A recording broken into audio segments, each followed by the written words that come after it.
I stared at my destroyed wedding dress in complete shock. The silk now hung in tatters, all destroyed in what could only have been a deliberate act of sabotage. "Oh my God, Emma!"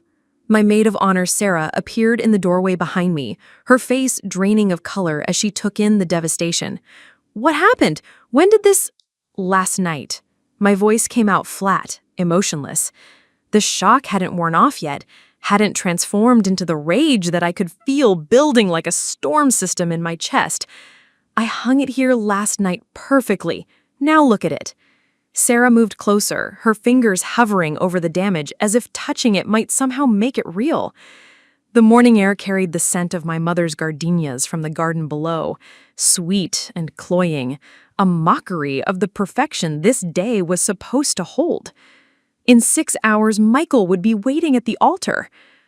Could it have been an accident? Maybe the hanger? Sarah? I turned to face her, and she must have seen something in my expression that made her step back. "Look at those cuts. Tell me those are accidental." She couldn't. No one could. The tears were too clean, too purposeful. Someone had taken a blade to my dress with surgical precision, targeting exactly the areas that would be impossible to repair on short notice. Someone who knew this dress, who understood its construction and its significance. Someone who had access to this house, to this room, in the dead of night. My phone buzzed against the vanity, Michael's name lighting up the screen. I couldn't answer it. How do you tell the man you love that someone in your own family, because who else could it have been, had just tried to destroy the most important day of your lives? If this story is keeping you engaged, please hit that like button and subscribe. It really helps support the channel and only takes a second of your time. "We need to call someone," Sarah said, her voice taking on that forced calm that people use in emergencies. "A seamstress. Maybe there's still time to—" "There's no time." I sank onto the edge of my bed, the same bed where I dreamed of this day since I was 7 years old, where I had planned every detail with the kind of obsessive precision that my family had always teased me about. "Look at it, Sarah. Really look at it. The beadwork alone would take weeks to reconstruct, and that's assuming we could even find matching materials." The house below us was already stirring to life. I could hear my mother's voice drifting up from the kitchen, probably coordinating with the caterers, her tone bright and efficient. She lived for days like this, thrived on the orchestrated chaos of family celebrations. The irony wasn't lost on me that someone had chosen to destroy this day from within, like a cancer growing in the heart of what should have been our happiest moment. "Your sister," Sarah said quietly, and I felt something cold and sharp settle in my stomach. "Don't." The word came out harder than I intended. "Emma, we both know." I said don't. But even as I cut her off, my mind was already racing down that path. Claire had been acting strange for weeks, since the engagement party. Sharp little comments wrapped in smiles. Questions about the guest list that felt like interrogations. The way she looked at Michael during the rehearsal dinner. Something calculating and hungry in her eyes that had made my skin crawl. My sister. Beautiful, charming Claire, who had always been the golden child, the one who could do no wrong in our parents' eyes.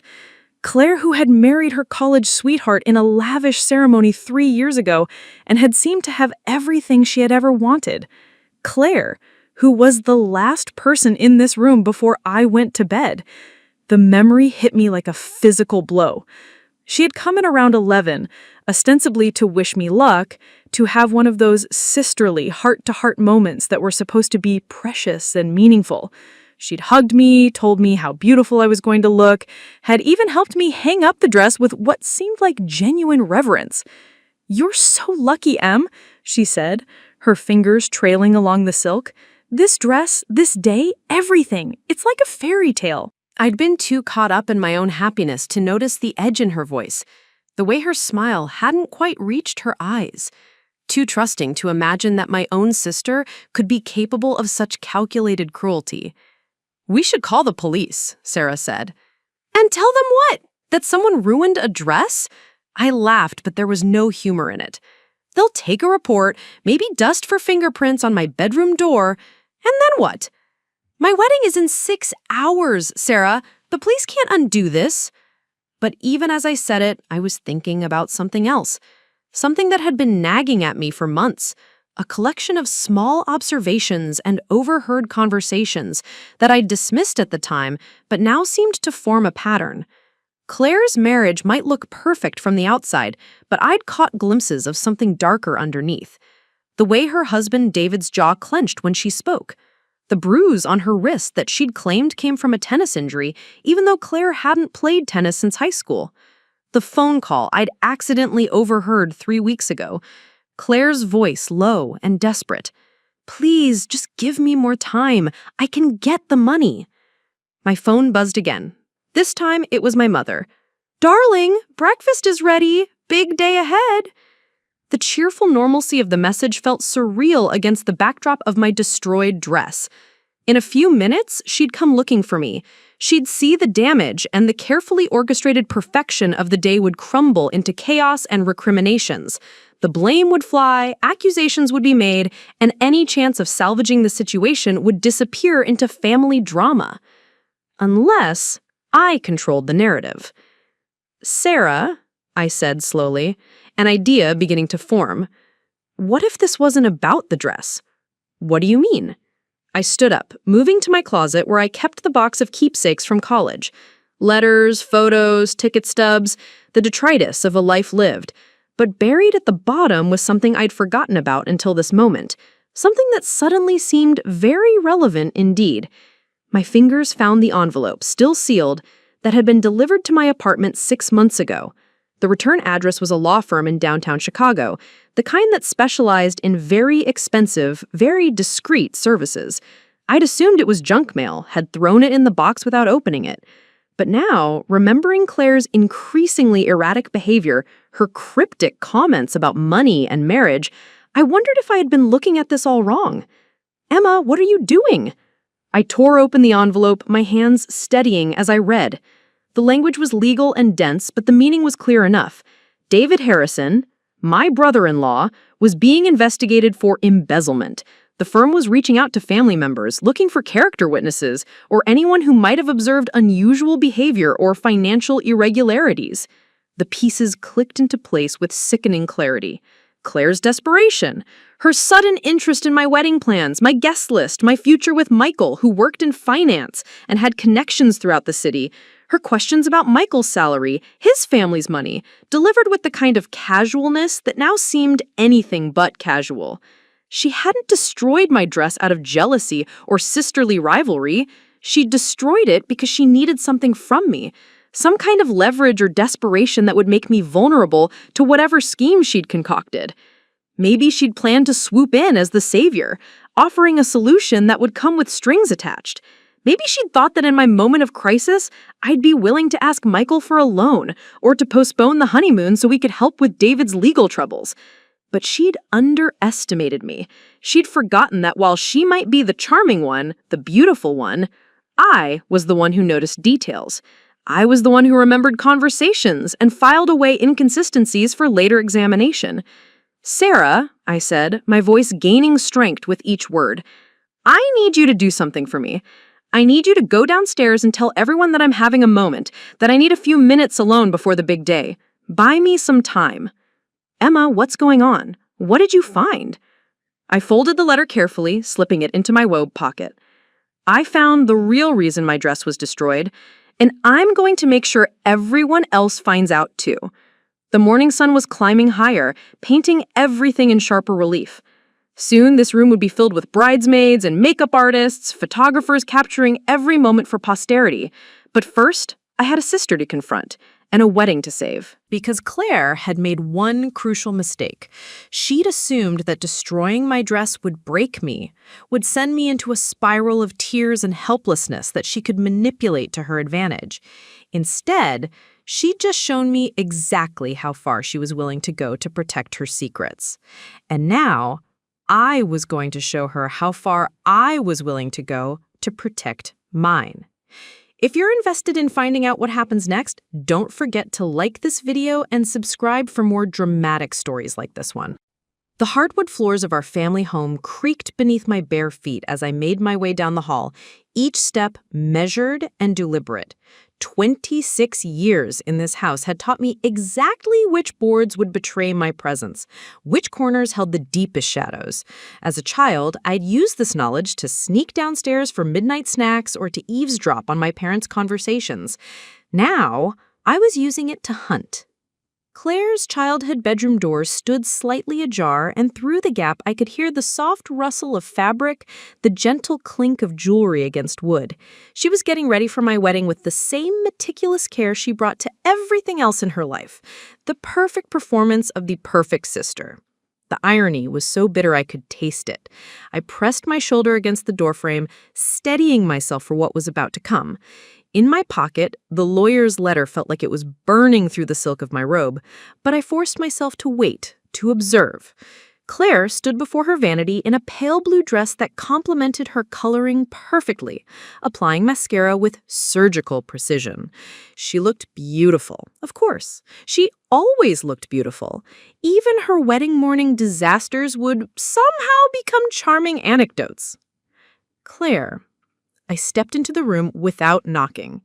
She startled, her hand jerking just enough to smudge the mascara beneath her left eye. For just a moment, I saw something raw and desperate flash across her face before she recovered, turning to face me with that practiced smile. "Emma, you scared me." She reached for a makeup wipe, dabbing at the smudge. "Shouldn't you be getting ready? The photographer will be here soon, and Mom's been going crazy trying to coordinate everything. I swear, she's more nervous than you are." "Am I?" I leaned against the doorframe, studying her face. Something flickered in her eyes. Maybe confusion, or the first hint of unease. "Well, of course you are. It's your wedding day. It's natural to have butterflies." "Butterflies." I nodded slowly. "Is that what we're calling it?" Claire set down her mascara wand, turning to face me fully. I could see her mind working, trying to read my expression, trying to understand why I wasn't behaving according to script. The Emma she knew would be floating on clouds right now, would be seeking reassurance and sisterly comfort, not standing here with this strange, cold calculation in my voice. "Em, are you okay? You seem different." "Do I?" I pulled the letter from my pocket, unfolding it with deliberate slowness. Maybe it's because I've learned some interesting things this morning, things that put a lot of other things into perspective. Her face went absolutely still. Not blank, still, like a deer that's just caught the scent of a predator and is frozen between fight and flight. I watched the color drain from her cheeks as her eyes fixed on the letterhead visible at the top of the page. "Where did you get that?" "It was addressed to me, Claire, 6 months ago. I just never opened it." I let the silence stretch between us, watching her mind race through possibilities, calculations, damage control scenarios. "Emma, you don't know what I think that says, but it says that your husband is under investigation for embezzling $300,000 from his firm." My voice was conversational, almost pleasant. "It says that the FBI has been building a case against him for the better part of a year. It says that they've been reaching out to family members, looking for anyone who might have noticed irregularities in his behavior or spending patterns."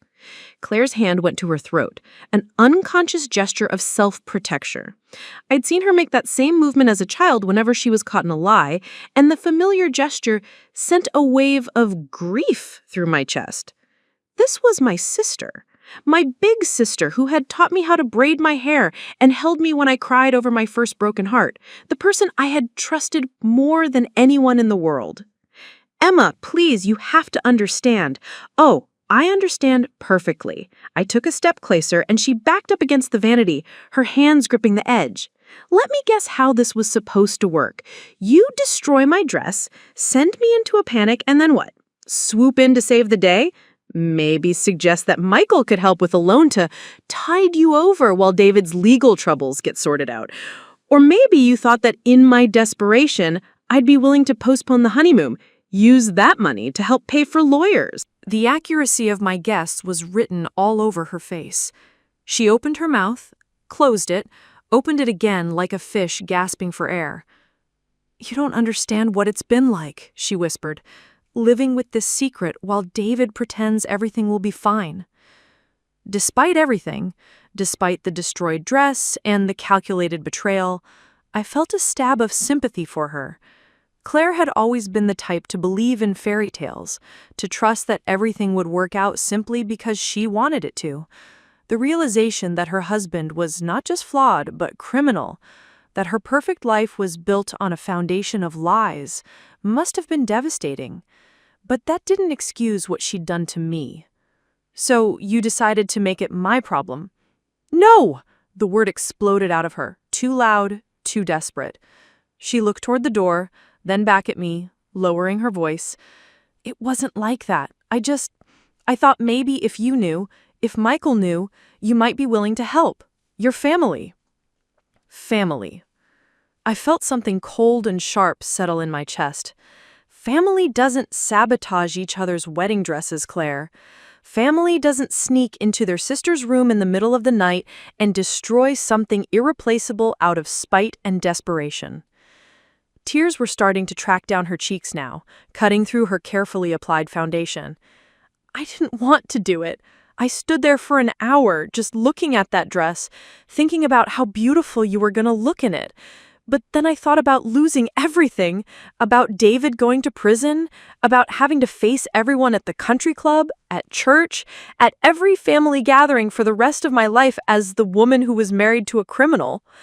And that was worth destroying my wedding day? I thought," she sucked in a shaky breath, "I thought you'd have other options. You're smart, you're resourceful, you always figure things out. And the dress was just fabric, right? It could be replaced or repaired or just fabric." The words came out low and dangerous. "That dress was Grandma's, Claire. She wore it when she married Grandpa in 1962. Mom wore it in 1985. It was supposed to be something I passed down to my own daughter someday. It wasn't just fabric. It was history. It was family. It was everything I'd dreamed about since I was a little girl." She flinched as if I'd slapped her. "Emma, please, I'm so sorry. I wasn't thinking clearly. The stress, the pressure. David's been so angry lately, and sometimes I'm actually afraid of what he might do if everything comes out. I've been taking anxiety medication, and it makes everything feel foggy and distant, and I just made a terrible decision." I studied her face, searching for signs of genuine remorse versus manipulative desperation. The tears seemed real enough, but Claire had always been good at crying when it suited her purposes. How many times had she gotten out of trouble as a child by producing tears at just the right moment? "You want to talk about terrible decisions? Let's talk about the fact that you've known for months that your husband is a criminal and you've said nothing to anyone. Let's talk about the fact that you came to my engagement party and smiled and laughed and acted like everything was fine while you were planning to use my wedding day as some kind of bizarre fundraising opportunity. I never planned anything." She was getting defensive now, which was more familiar territory. "I was just desperate and scared and not thinking straight. You make it sound like I'm some kind of master manipulator, but I'm not. I'm just a woman whose whole world is falling apart and who made one stupid, horrible mistake because she couldn't see any other way out." "One mistake?" I pulled out my phone, opening the photo gallery. "Sarah took pictures of the dress last night when she came over to help me with final preparations. Want to see how precise your one stupid mistake was?" I held up the phone, showing her the before photo, the dress hanging pristine and perfect on its padded hanger. Then I swiped to the photo I'd taken this morning, the 3 deliberate tears creating maximum damage with surgical precision. "Those cuts were made with a craft knife, Claire. Probably the one from your old scrapbooking supplies that you keep in the hall closet. This wasn't some moment of temporary insanity. You planned this. You thought about the best way to destroy something that couldn't be easily fixed. You calculated the exact spots that would cause the most damage." Her silence stretched between us like a held breath. Downstairs, I could hear the house coming to life. Voices in the kitchen, the sound of deliveries being made, the gentle chaos of a family preparing for celebration. In a few hours, this room would be filled with bridesmaids and photographers and the joyful anticipation of a wedding day. But right now, it felt like a crime scene. "What do you want from me?" Claire asked finally, her voice small and defeated. "I want you to tell me the truth. All of it. How bad is it really? How much money is David accused of stealing? How long have you known? And what exactly were you hoping from me today? She sank down onto her childhood bed, the same bed where we'd had sleepovers and told each other secrets and planned our futures. The irony of the location wasn't lost on either of us. David took $347,000 over 2 years from client accounts, she said simply. It spiraled out of control when audits started. How long have you known? 6 months, maybe 7. I found bank statements for accounts I didn't know we had. When I confronted him, he broke down and told me everything. Said he'd done it for us, for our lifestyle, for the house and the cars and the vacations. Said he was going to pay it all back before anyone noticed. But they did notice? His partner started asking questions about client payments. David tried to deflect, to buy more time, but the partner brought in outside auditors. David's been trying to settle quietly, to avoid criminal charges, but his lawyer says it's not looking good. I absorbed this information, filing it away. The scope of the theft was larger than the letter had indicated, which meant the consequences would be correspondingly severe. No wonder Claire was desperate. And your plan for today was what exactly? She looked up at me with red-rimmed eyes. I thought if your dress was ruined, you'd be devastated. You might postpone the wedding, or at least be so upset that when I told you about our situation, you'd want to help. Michael makes good money, and his family has connections. I thought maybe he could help David find a new job, or maybe lend us money for a better lawyer, or maybe I'd be so grateful when you magically produced a solution that I wouldn't ask too many questions about where the help was coming from. She nodded miserably. I know how it sounds. I know how awful it is. But Emma, you have to understand. I'm facing the complete destruction of my life. My husband is probably going to prison. We're going to lose the house, the cars, everything. I'll have to move back in with Mom and Dad at 32 years old and explain to everyone why my perfect marriage fell apart. So you decided to destroy my perfect day instead. I thought you'd recover. You're strong. You're capable. You'd figure out a way to make it work. You always do. There it was, Claire's expectation that Emma would handle everything, as always. But this time was different. This time, Claire had miscalculated badly. You're right about one thing, I said, folding the letter and putting it back in my pocket. I am going to figure out a way to make this work, but not the way you hoped. Something in my tone must have alarmed her because she looked up sharply. What do you mean? I mean that you've given me something very valuable this morning, Claire. You've given me leverage. Emma, please, whatever you're thinking. I'm thinking that you have a choice to make. I moved closer, looking down at her. You can spend the day pretending to be the perfect sister, smiling for photos and giving touching toasts about family and love and sisterhood. And everyone will think you're wonderful right up until the moment the FBI arrests David and your whole life becomes front-page news. Her face went white. You wouldn't. Or, I continued, as if she hadn't spoken, you can help me salvage this situation in a way that might actually benefit both of us. I don't understand. I smiled, and I could see from her expression that it wasn't a particularly warm smile. You're going to help me get married today, Claire, in a dress that you're going to fix, and in return, I'm going to help you figure out a way to survive what's coming. She stared at me, clearly trying to process this unexpected turn. How? We're going to start by calling Mom's seamstress friend, the one who did alterations for your wedding dress. We're going to tell her there was a last-minute emergency and offer to pay whatever it takes to get her here in the next 2 hours. While she's working on the dress, you're going to help me figure out exactly how much time we have before David's arrest becomes public knowledge. Emma, I don't see how... And then, I continued, as if she hadn't spoken, we're going to have a very frank conversation with Michael about David's situation, not as a desperate plea for help, but as a business discussion between family members who want to find the best possible solution for everyone involved. Claire looked confused, which wasn't entirely surprising. She'd spent so much time focused on her own crisis that she'd forgotten that other people might have resources and connections she hadn't considered. Michael's firm handles white-collar criminal defense. They specialize in exactly the kind of case David is facing. And Michael's been telling me for months that they're looking to expand their client base, take on more profile cases. David's situation might actually be an opportunity for everyone involved. Understanding began to dawn on her face. You think Michael's firm might represent David?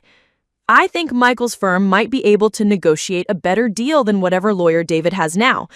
I think they might be able to structure a plea agreement that involves restitution and house arrest rather than prison time.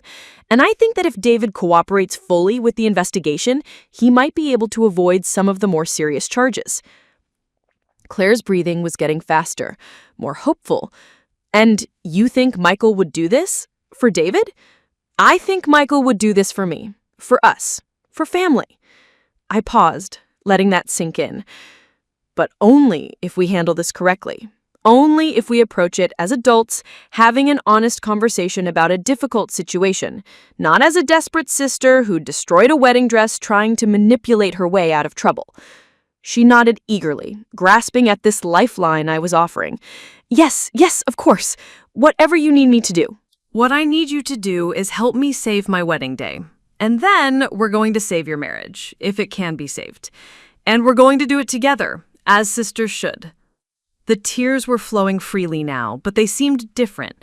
Relief rather than desperation. Emma, I'm so sorry. I'm so incredibly sorry for what I did. I was just so scared and I couldn't think clearly, and I know. And surprisingly, I found that I did understand, even if I couldn't forgive. Not yet. But we don't have time for apologies right now. We have a wedding to save and a crisis to manage. Are you with me? She stood up, wiping her eyes and straightening her shoulders in a gesture that reminded me of the big sister I'd looked up to as a child. I'm with you, whatever you need. Good. Then let's get started. The next 2 hours unfolded like a carefully choreographed ballet of controlled chaos. Mrs. Chen, my mother's seamstress friend, arrived within 40 minutes of Claire's tearful phone call, her weathered hands already reaching for the damaged dress before she'd even fully entered my bedroom. She clucked her tongue as she examined the tears, muttering in Mandarin, while her fingers traced the destroyed beadwork. "This is very bad," she said finally, her English heavily accented but precise. "But not impossible. The silk is old but strong. The beadwork," she shook her head. "Some can be saved, some must be remade. You have photos of how it looked before." Sarah quickly pulled up the pictures on her phone while I watched Mrs. Chen work, her movements economical and sure. She'd been altering wedding dresses for 40 years, had seen every kind of crisis and catastrophe that could befall a bride, but even she seemed daunted by the deliberate precision of the damage. 4 hours minimum, maybe 5. The wedding is when? 2 o'clock, I said, checking my phone. It was already 9:30.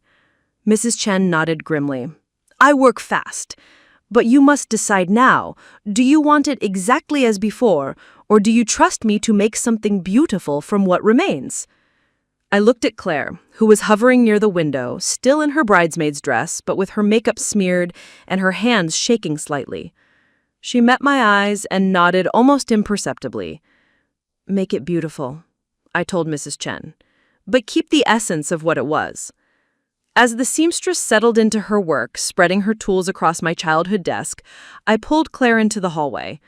The house was bustling now. I could hear my mother directing the caterers downstairs, the florist arranging centerpieces in the dining room, my father testing the sound system that would carry my vows across the garden. Normal wedding day sounds, blissfully unaware of the crisis being managed 3 floors above. We need to talk to David, I said quietly. Before we approach Michael for representation, I need to know exactly what we're dealing with, how bad his legal situation really is, what kind of timeline we're looking at, whether he's been honest with you about the scope of the problem. Claire's face tightened. He won't want to talk to you about it. He's been paranoid about anyone finding out, convinced that every conversation is somehow being monitored. When I suggested that we might need to ask family for help, he lost it. Lost it how? She touched her wrist unconsciously, the same spot where I'd noticed the bruise weeks ago.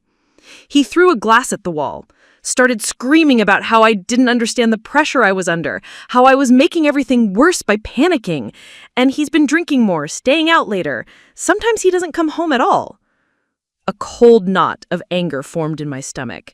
Claire, has he hurt you?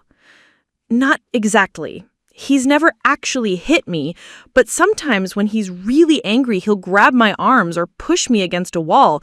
And the way he looks at me, he shuddered. Like he hates me. Like this is all my fault somehow. The protective instinct I'd felt toward my sister since childhood flared to life, temporarily overriding my anger about the dress. Whatever Claire had done, she didn't deserve to be terrorized by her own husband. Where is he now? At home, probably. He said he wasn't coming to the wedding. What? This was news to me. David had been on the guest list, had RSVP'd months ago. Since when? Since last week. He said he couldn't handle being around people, pretending everything was normal. I tried to convince him, told him it would look suspicious if he didn't show up, but he just... She made a helpless gesture. He's not thinking clearly anymore. This was worse than I had thought. If David was becoming unstable, if he was starting to isolate himself and lash out at Claire, then the situation was more urgent than simple financial crisis. He's a man with nothing left to lose, and that makes him dangerous. We need to get him here, today, before the wedding. Emma, that's impossible. He won't. He will if you tell him that I know about the embezzlement and that I want to help. Claire stared at me. You want me to tell him that you know? I want you to tell him that keeping secrets isn't working anymore, that the FBI investigation is moving forward whether we acknowledge it or not, and that his best chance of getting out of this with minimal damage is to accept help from people who actually care about what happens to him. He's going to panic. He might do something stupid. He might, or he might finally start thinking strategically instead of emotionally. I checked the time again. Call him. Tell him we need to meet, all of us together. Not here, somewhere neutral. The coffee shop on Maple Street, maybe. Somewhere public where he won't feel cornered. Claire pulled out her phone with obvious reluctance. What if he refuses? Then we proceed without him. But Claire, if we're going to help him, if Michael's firm is going to represent him, David needs to be part of the conversation. He needs to understand what's being offered and what's expected in return. She nodded, scrolling through her contacts. What about Michael? When do we tell him? After we talk to David, I want to know exactly what we're asking Michael to take on before I bring him into this. Claire pressed David's number, and I watched her face transform as she prepared to perform normalcy. It was disturbing how easily she slipped into the role of concerned wife, how smoothly the lies came. David, hi, it's me. I know you said you weren't coming today, but something's come up. Something important. She paused, listening. No, not with the wedding. With our situation. Emma knows, David. She found out and she wants to help. I could hear his voice through the phone, sharp and angry, though I couldn't make out the words. Claire held the phone away from her ear, wincing. David, please, just listen. She has connections, people who might be able to help us figure this out. Legal connections. Another pause. I know you're scared, but hiding isn't working. The investigation is happening whether we participate or not. The conversation continued for several more minutes, Claire alternating between pleading and reassurance, while David's voice grew increasingly agitated. Finally, she hung up and turned to me with a mixture of relief and apprehension. He'll meet us, 11:30 at Brewster's. But Emma, he's really angry and really scared. I've never heard him like this before. Good. Scared people make better decisions than overconfident people. We returned to my room where Mrs. Chen was working with the kind of focused intensity that brooked no interruption. She had managed to stabilize the tears and was carefully removing damaged beadwork, sorting the salvageable pieces from the irreparable ones. The dress looked even worse now, if that were possible, like a wounded thing being dissected. "How was it looking?" I asked. Mrs. Chen glanced up briefly. "Better than I feared. The foundation is solid. I can work with this." Sarah appeared in the doorway holding a garment bag. "I brought my backup dress just in case. It's not perfect, but it's white and it's your size." I looked at the bag, touched by her thoughtfulness, but knowing I wouldn't need it. Mrs. Chen was going to save my grandmother's dress. I was going to wear it down the aisle this afternoon, and everyone was going to see that Emma Morrison was not a woman who could be broken by sabotage or betrayal. "Thank you," I told her, Sarah, "but keep it handy, just in case." At 11:15, Claire and I slipped out of the house through the back door, avoiding my mother, who was still coordinating with vendors in the front rooms. I'd changed into jeans and a sweater, a casual wedding day that wouldn't draw attention at a coffee shop, but still looked intentional enough to command respect. The drive to Brewster's took 8 minutes through the familiar streets of our childhood neighborhood. Claire sat in the passenger seat, checking her makeup in the visor mirror and reapplying lipstick with nervous precision. What if this goes badly? What if David won't listen? Or what if Michael thinks we're asking too much? Then we'll figure out another solution, I said, pulling into the coffee shop parking lot. But Claire, you need to understand something. This conversation isn't just about saving David from prison or preserving your marriage. It's about whether you and I can move forward as sisters, whether our family can survive this crisis intact. She looked at me sharply. "What do you mean?" "I mean that what you did this morning was unforgivable. Not just the dress, the calculation behind it. The willingness to destroy something precious to me because you thought it would serve your purposes. That's not something I can just forget." Claire's face crumpled slightly. "Emma, but," I continued, "I also understand that you were desperate and scared and not thinking clearly. And I love you, despite everything. So we're going to work together to fix this situation, and maybe in the process, we'll figure out how to fix us too." David's black BMW was already in the parking lot, and I could see his silhouette through the driver's side window. He wasn't moving, wasn't getting out of the car, just sitting there staring at the coffee shop like it might explode. "He looks terrible," Claire murmured. She was right. Even from a distance, I could see that David had lost weight, that his normally immaculate appearance had begun to fray around the edges. His hair, usually perfectly styled, looked like he'd been running his hands through it. His shirt was wrinkled. We approached his car cautiously, and he rolled down the window as we got closer. "This is insane," were his first words. "Meeting in public, talking about this where anyone could overhear. Do you have any idea how much trouble we could be in?"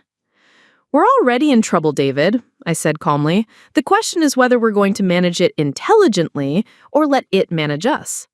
He stared at me for a long moment, and I could see him trying to reconcile this version of Emma, direct, uncompromising, with the accommodating younger sister he'd known for years. "Claire said you found something. A letter. From the law firm representing your former partners in their civil suit against you. Yes.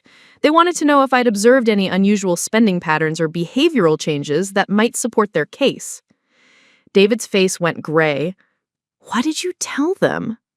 "Nothing yet. I only found the letter this morning." "Yet?" The word came out sharp, suspicious. "David, I'm not your enemy here, but I'm also not going to pretend this situation doesn't exist. Your wife destroyed my wedding dress because she was so desperate for help that she couldn't think of any other way to get my attention. That tells me things have gone way beyond manageable." He got out of the car then, moving with the careful precision of someone who wasn't entirely sure his legs would support him. Up close, the deterioration was even more apparent. His eyes were bloodshot, his hands shaking slightly. This was a man at the end of his rope. "Let's go inside," Claire said gently. "We can find a corner table somewhere private." Brewster's was busy with the Saturday morning crowd, but we managed to find a table in the back corner, partially shielded by a display of local artwork. David ordered black coffee and stared at it without drinking. Claire got tea she didn't touch. I got a latte that actually tasted good, which somehow made the surreal quality of the situation even more pronounced. "So," David said finally, "what exactly do you think you know?" I pulled out my phone and opened the Notes app where I'd transcribed the key points from the lawyer's letter. I know that you're accused of embezzling $347,000 from client escrow accounts over a 2-year period. I know that the FBI has been investigating for at least 8 months and that they've been building a paper trail of transactions and behavioral evidence. I know that your partners have hired a civil litigation firm to pursue the recovery of the stolen funds, which suggests they're not interested in protecting you from criminal charges. David's coffee cup rattled against the saucer as he set it down. Claire told you about the money? Claire told me about her desperation. The money amount came from the letter. I leaned forward slightly. What Claire didn't tell me, because she probably doesn't know, is how strong the FBI's case actually is, or what kind of plea negotiations might be possible. There aren't any plea negotiations. David's voice was bitter. My lawyer says the evidence is too strong, too clear. They have bank records, transaction histories, client complaints. The only question is whether I get 5 years or 10. Your lawyer is wrong. Both David and Claire stared at me. Your lawyer is probably a generalist, maybe someone who handles a little bit of everything, but doesn't specialize in white-collar criminal defense. He's telling you what he thinks based on the worst-case scenario because he doesn't want you to have unrealistic expectations. How do you know what my lawyer? Because my fiancé works for a firm that specializes in exactly these kinds of cases, and I've been listening to him talk about work for 2 years. Federal prosecutors want convictions, but they also want cooperation and restitution. If you can provide both, if you can help them understand how the embezzlement scheme worked and identify any other potential irregularities at your firm, there's room for negotiation. David was looking at me like I'd started speaking a foreign language. You think Michael's firm would represent me? I think they might, if we approach this correctly. But David, that means full disclosure. No more secrets, no more lies, no more hoping this will all just go away if you ignore it long enough. I can't afford their fees, he said flatly. Maybe you don't have to. If Michael's firm can negotiate a plea that involves restitution instead of asset forfeiture, if they can structure a payment plan that lets you keep your house and your retirement accounts, then their fees become a manageable business expense instead of a financial catastrophe. For the first time since we'd sat down, David looked genuinely interested instead of just defensive. You really think that's possible? I think it's worth exploring, but not if you're going to lie to them or hold back information or assume that you know better than they do about how to handle your case. Claire reached across the table and took David's hand. Honey, what do we have to lose? Our current strategy isn't working. David stared down at their joined hands. When he looked up again, his eyes were wet. I never meant for any of this to happen. It started so small, just a few thousand here and there to cover shortfalls when clients were late with payments. I was going to pay it back before anyone noticed. But the shortfalls got bigger, I guessed. The firm was struggling. We'd lost some major clients, and the overhead was killing us. I thought if I could just keep us afloat for a few months, if I could land some new business, everything would balance out. He laughed bitterly. Instead, I just dug the hole deeper. How much deeper? I asked gently. David looked at Claire, then back at me. The letter said $347,000. I nodded. It's actually closer to $480,000. Claire made a small, wounded sound. David, you told me. I told you what I thought you could handle, but Emma's right. If we're going to do this, if we're going to ask for help, it has to be the whole truth. The number sat heavy between us. Nearly $500,000 was serious money, the kind of theft that typically resulted in significant prison time. But it was also the kind of case that federal prosecutors might be willing to negotiate on, especially if David could provide cooperation and make good faith efforts at restitution. Has the FBI approached you directly? Twice. The first time, they just wanted to ask some questions about client account procedures. I referred them to our legal department. The second time, they specifically requested an interview with me, and that's when I knew they'd figured it out. Did you talk to them? My lawyer advised me not to, said anything I said could only hurt me. I made a mental note to discuss this with Michael. In white-collar cases, cooperation could be valuable, but it had to be strategic cooperation, managed by someone who understood the federal system. David, I need to ask you something, and I need you to be completely honest with me. He nodded warily. Is embezzlement the only illegal thing you've done? Any tax evasion, money laundering, fraud schemes, anything else that might come up in an investigation? No. The word came out quickly, emphatically. Emma, I'm not a criminal mastermind. I'm just an idiot who made increasingly bad decisions to try to cover up one stupid mistake. I believed him. David was many things: weak, dishonest, selfish, but he wasn't sophisticated enough for complex financial crimes. The embezzlement had probably started exactly as he described, as a temporary solution that spiraled out of control. "All right," I said, checking the time on my phone.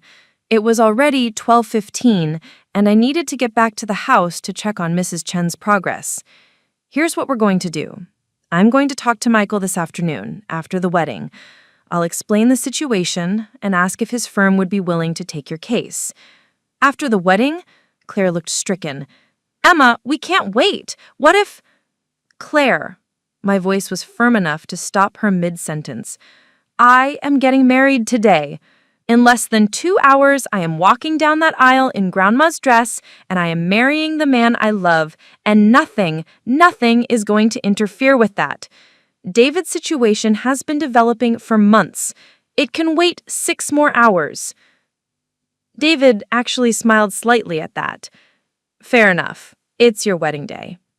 But I continued, "If Michael's firm agrees to represent you, you need to understand what that means. Complete honesty, full cooperation with whatever strategy they recommend, and acceptance that the best-case scenario probably still involves some jail time, significant financial penalties, and the end of your legal career." "I understand." "Do you? Because based on what Claire's told me about your behavior lately, it sounds like you've been in denial about how serious this is.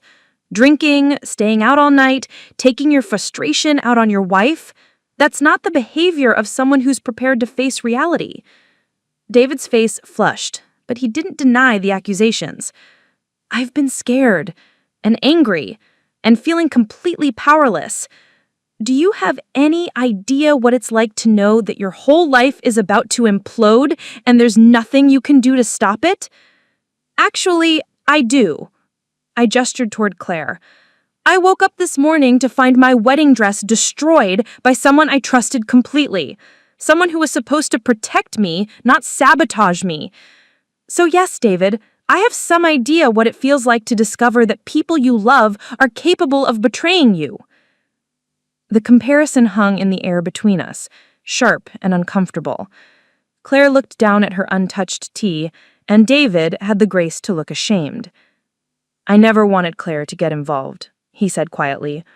"When she found out, I begged her to just let me handle it alone. I knew she'd try to fix things, and I was afraid she'd make everything worse." "She destroyed my wedding dress because she thought it would manipulate me into offering you financial help? She did what?" David's voice cracked like a whip, and Claire flinched. "She didn't tell you?"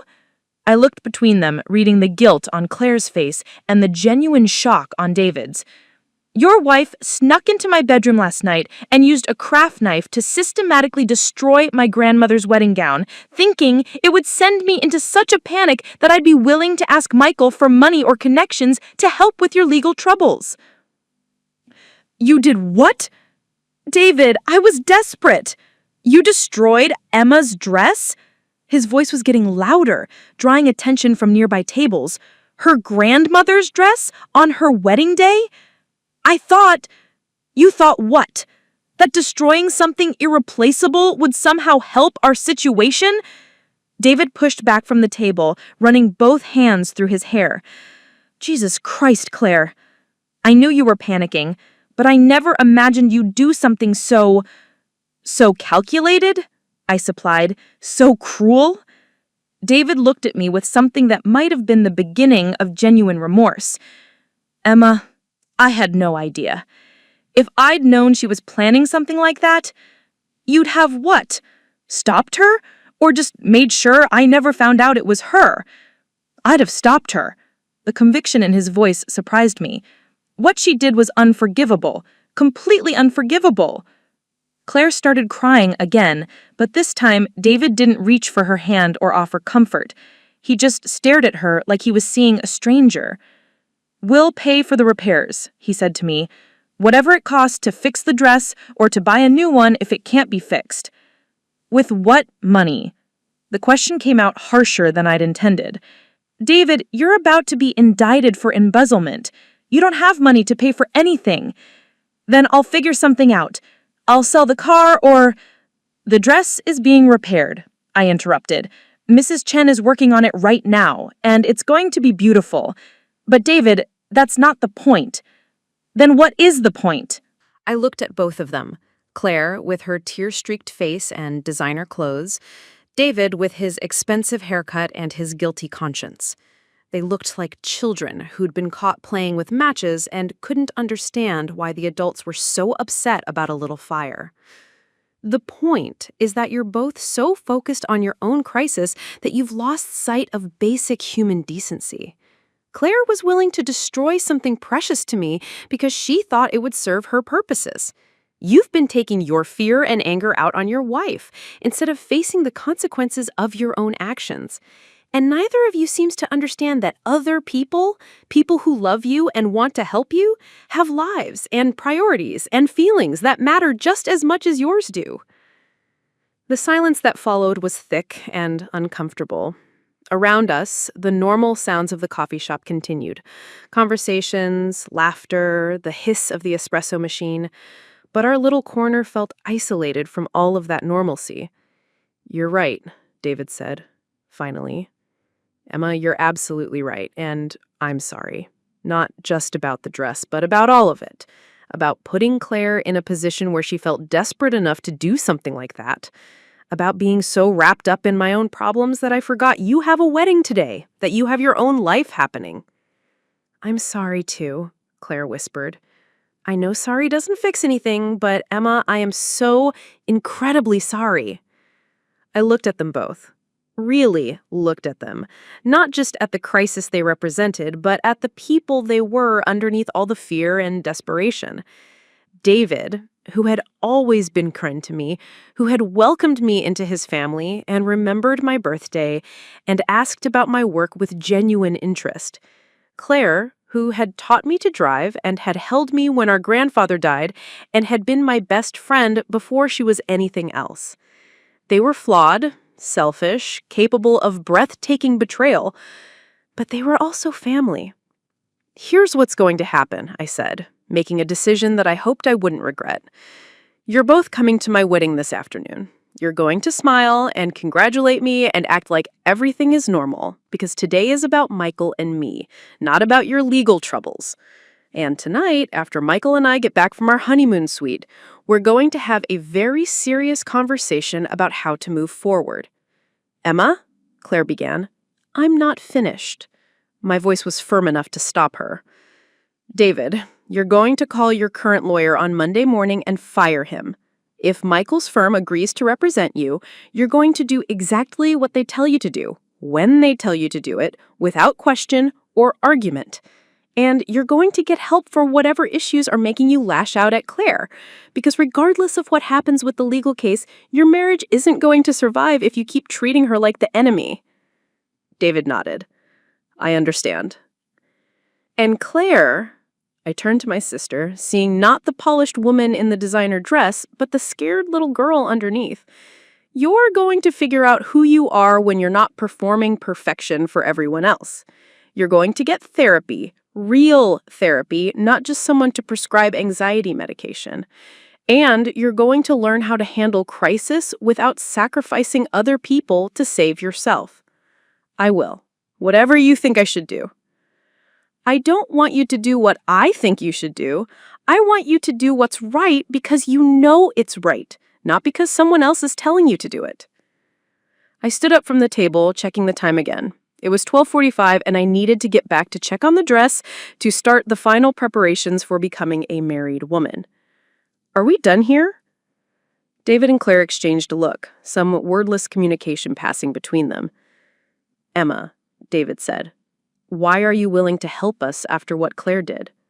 It was a fair question, one I had been asking myself since this morning's revelation. Because you're family, I said finally. And because I've learned something today about the difference between justice and revenge. Justice would be letting you face the consequences of your actions alone. Revenge would be making sure those consequences are as severe as possible. But neither one of those options helps anyone move forward. And what you're offering does? What I'm offering is a chance for all of us to come through this crisis with our family intact and our integrity as salvaged as possible. Whether we take that chance is up to all of us. I left them there, sitting with their cold coffee and their fragile hopes, and drove back to a house full of wedding preparations and borrowed time. Mrs. Chum was waiting for me with tired eyes and satisfied smile. "Come," she said, "see what we have built from broken things." The dress hung before me like a phoenix risen from ashes, and I felt my breath catch in my throat. Mrs. Chen had performed nothing short of a miracle. Where there had been jagged tears, delicate silver thread now traced patterns that looked deliberately placed, almost like metallic vines growing across the silk. The destroyed beadwork had been reimagined as cascading pearls that caught the afternoon light and threw it back in gentle rainbows. It was still my grandmother's dress, but it had been transformed into something entirely new, something that told a story of survival and renewal. "Mrs. Chen?" I whispered, reaching out to touch the silk with reverent fingers. "It's extraordinary." She beamed with the satisfaction of a master craftsperson who had just completed her greatest work. "Your grandmother's dress was beautiful, but it was made for a different time, a different woman. This dress, it is made for you, for today, for who you are becoming." The symbolism wasn't lost on me. This morning, I had been a woman whose biggest worry was whether the flowers would arrive on time and if my veil would lay properly. Now I was someone who had faced deliberate betrayal, navigated family crisis, and emerged not just intact, but stronger. The dress Mrs. Chen had created reflected that transformation. Sarah knocked on the door before entering, her arms full of lingerie and accessories. She stopped short when she saw the dress, her mouth falling open in amazement. "Emma," she breathed, "oh my God, it's perfect! It's better than perfect."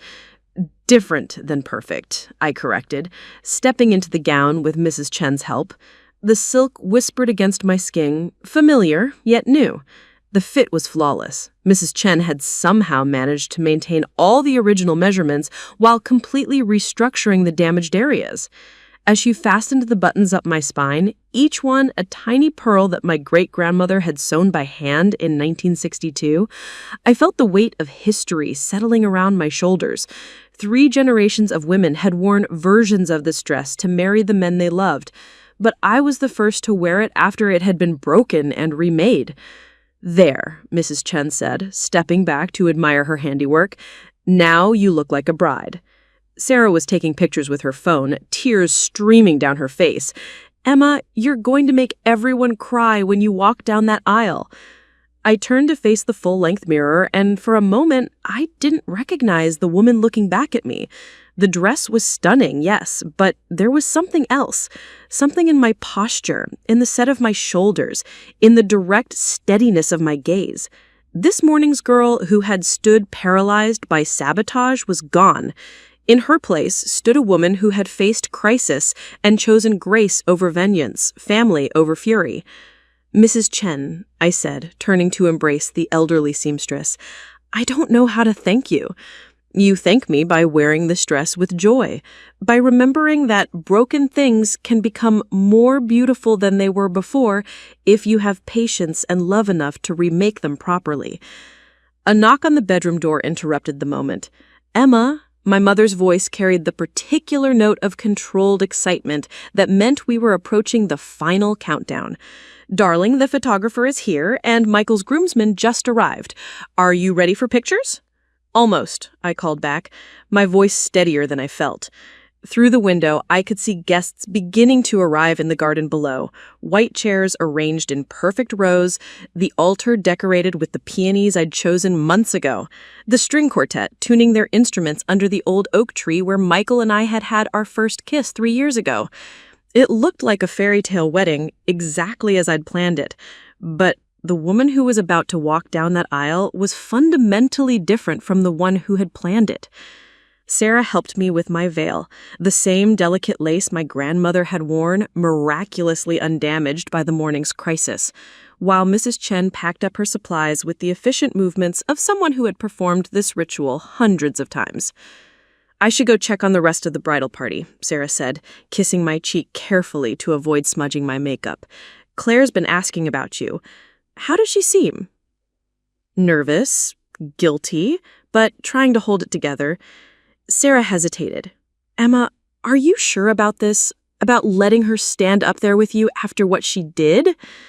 It was a fair question, one I'd been grappling with all afternoon.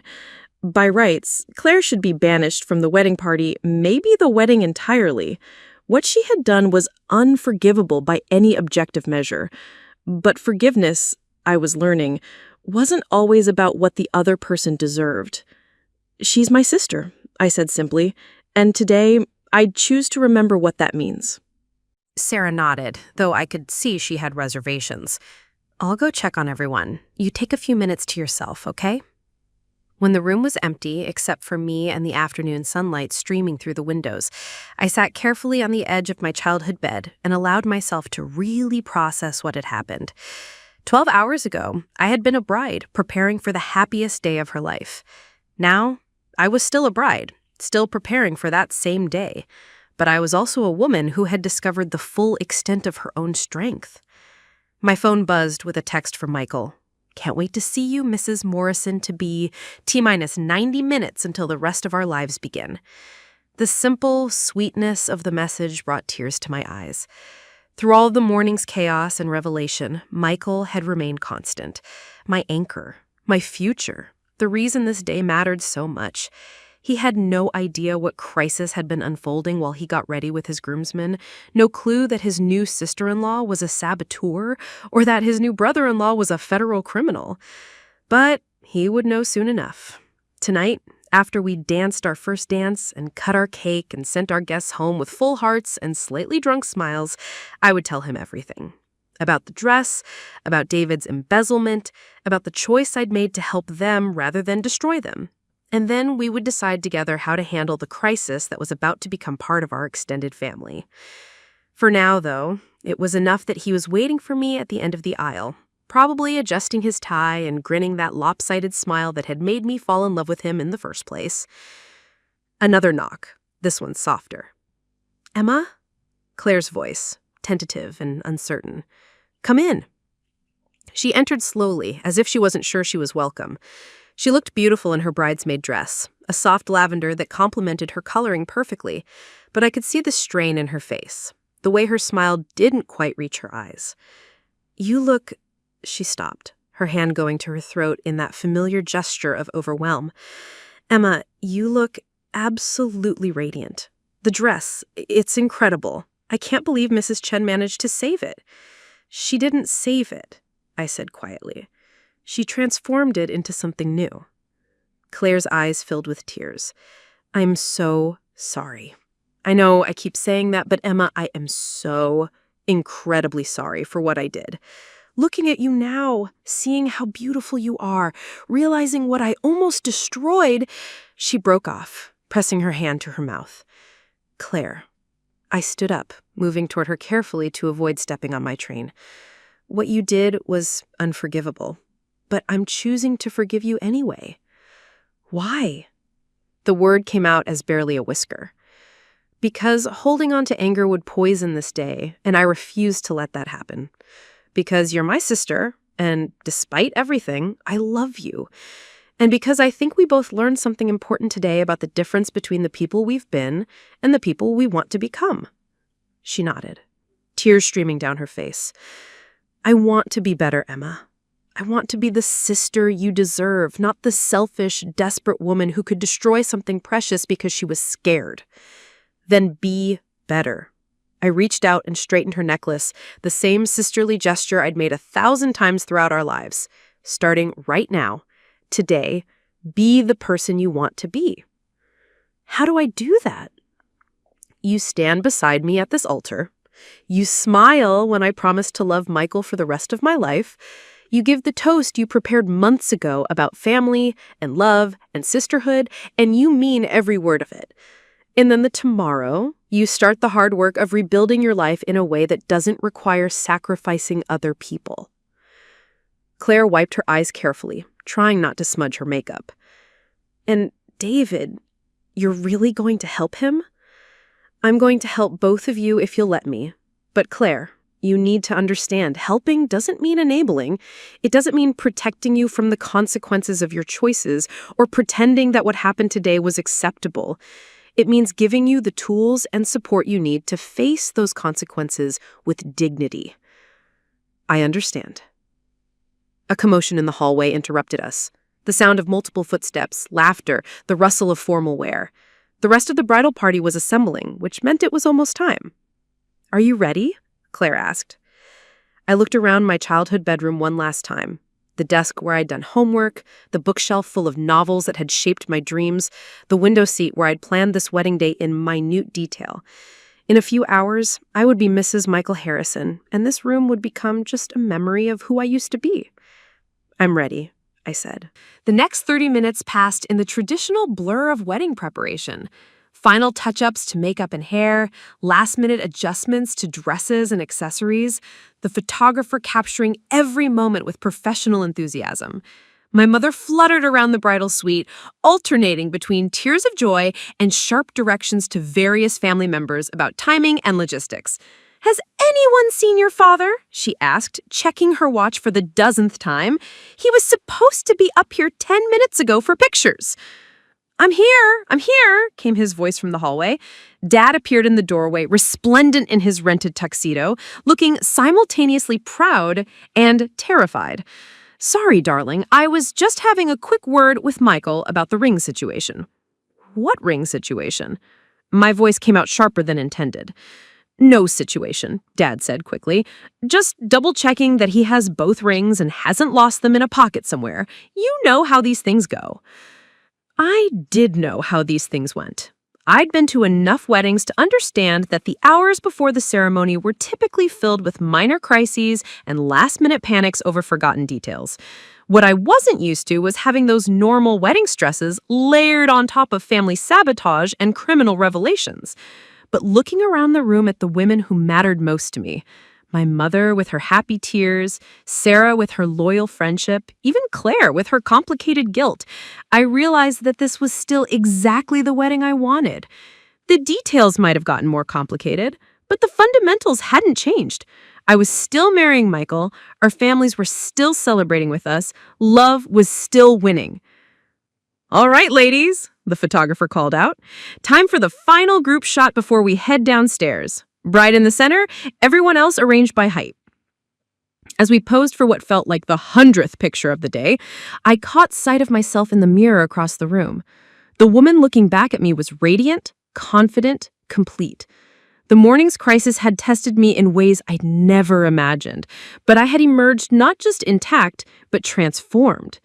Mrs. Chin had been right. Sometimes broken things could become more beautiful than they were before if you had patience and love enough to remake them properly. "Perfect," the photographer said. "Now let's get you married." The walk from the bridal suite to the back door of the house felt both eternal and instantaneous.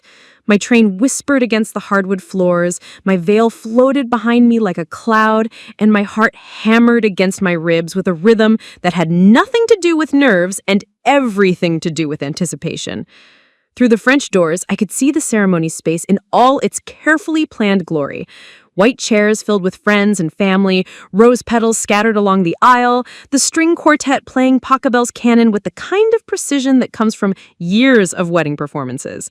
And there, at the front, standing beside the minister with his hands clasped behind his back and that familiar grin spreading across his face, was Michael.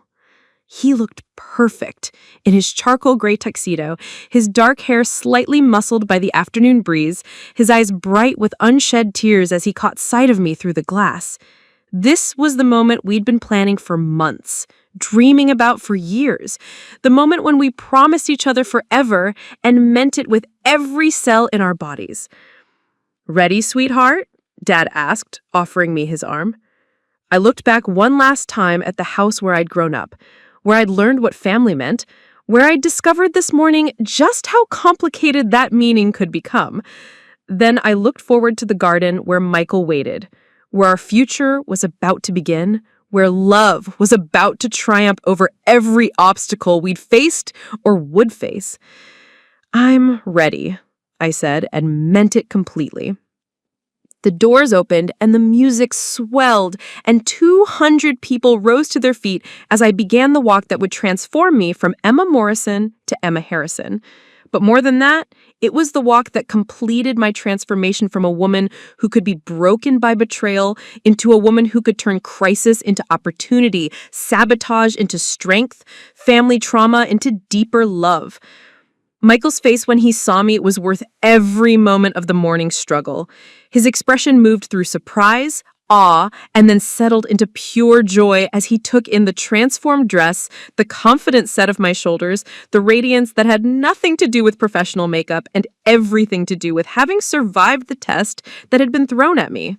Halfway down the aisle, I caught Claire's eye where she stood with the other bridesmaids. She was crying, not the pretty, photogenic tears of an emotional sister, but the deep, cathartic sobs of someone who had been forgiven when she didn't deserve it.